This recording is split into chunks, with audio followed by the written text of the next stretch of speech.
Salam ay Rasət usta, yenə şapalaqları düzmüsən. Salam ay Fərid, axşamın xeyir olsun Fərid. Bu günlərin cümə gündür, hamının cüməsi mübarək olsun, maşallah olsun.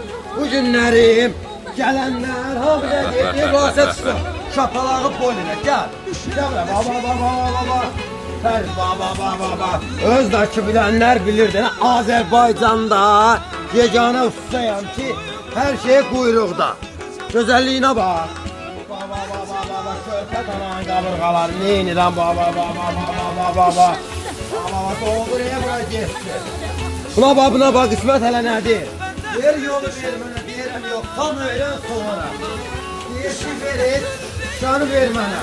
Deyir, sən ən güclü tələbələrindən biri mənim, hə? Obyekt mənimdir, hə? Sən neydi, maşallah olsun, baba. Şapalaq məktəbi harda qədim var, Rasət ustanın yanında. Bunu bilənlər bilir ki, buna bax. Buna bax, parça quyruqlarla yemək pişirən kimdir? Rasət usta.